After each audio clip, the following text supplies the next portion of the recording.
That's a pretty good Tell me that's not a fun. A couple bottles with Hassan, some stories like the weird. Hassan, is this a bit?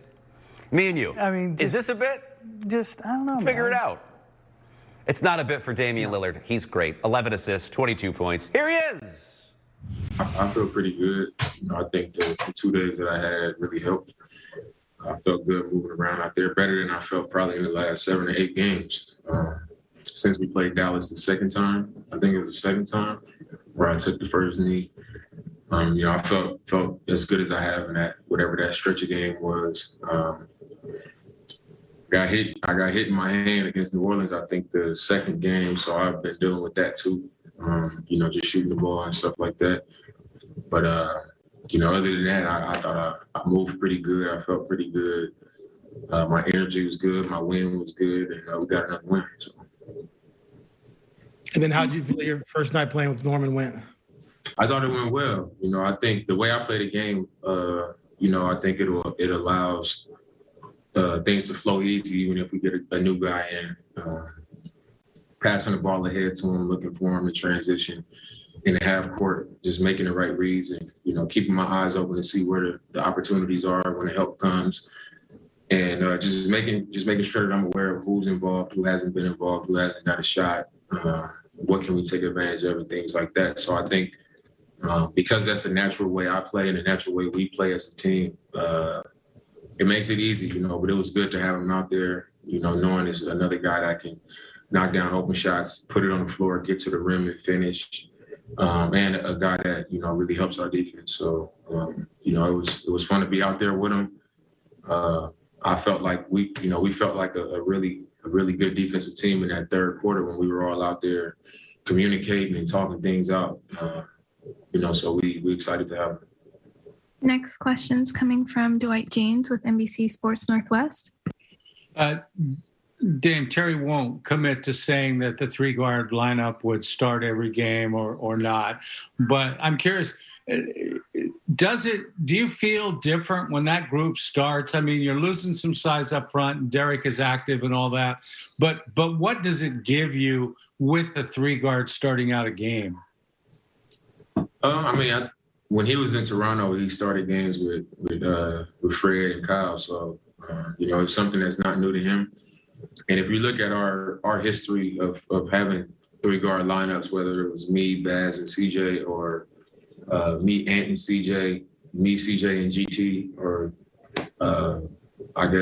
me, Mo Williams, and CJ, whoever it was, me, Steve Blake, and CJ, I don't know. But typically we do well with 3-guard lineups.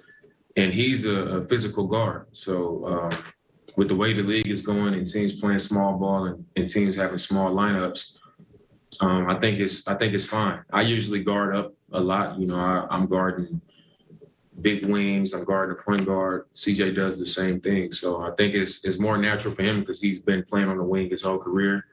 And we've been in that position as well when we have like our tall and long athletic defenders like Rocco and DJ on the ball. We've played off the ball, so I don't think it's a big deal.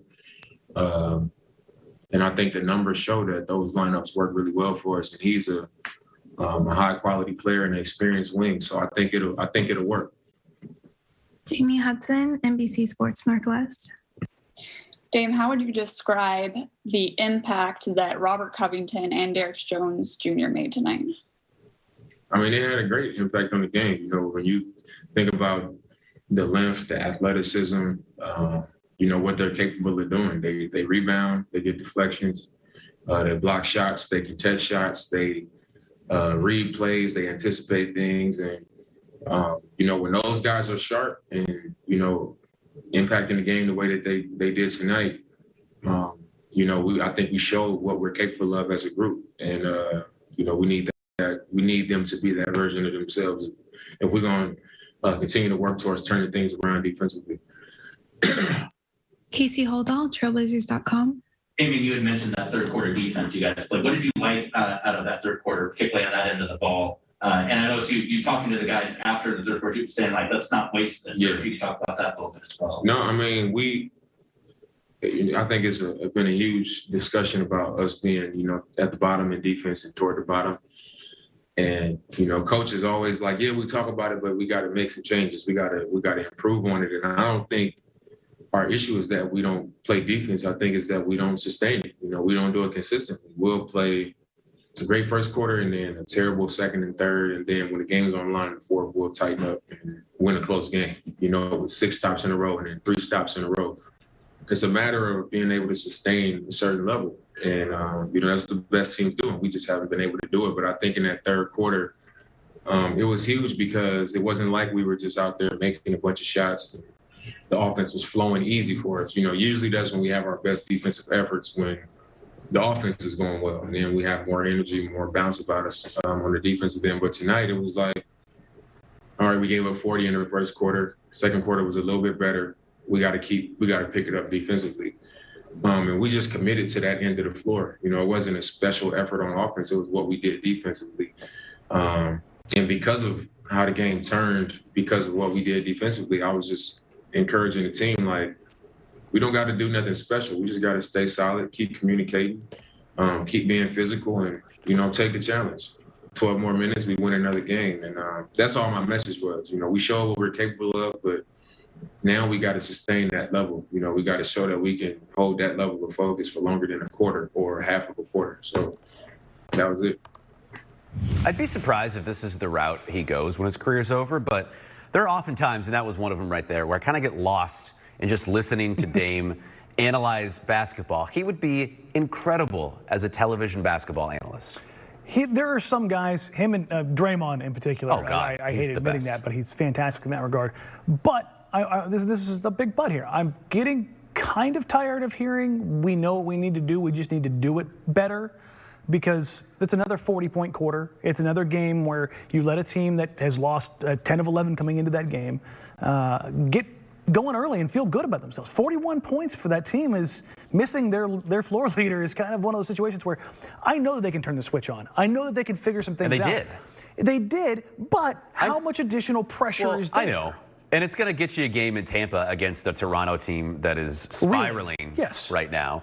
But what's it going to do when you got to play Utah a couple times, Phoenix, Memphis 4 times? And that's what we talked about earlier. This team has just absolutely housed teams under 500. Which is something they haven't really done the last couple of years. No, so it's nice to see him do that. Yes, but in that same regard, they have gotten absolutely run off the floor by some of the better teams. Let's not forget what happened to them against Dallas. Yeah, Phoenix. The Suns. Milwaukee. So those teams they haven't even been competitive games. They've been absolutely cooked because they haven't come to compete defensively. And as nice as it is to get these wins when you don't have that going for you, at some point in time, the lip service to that stuff has to stop and the action has to come earlier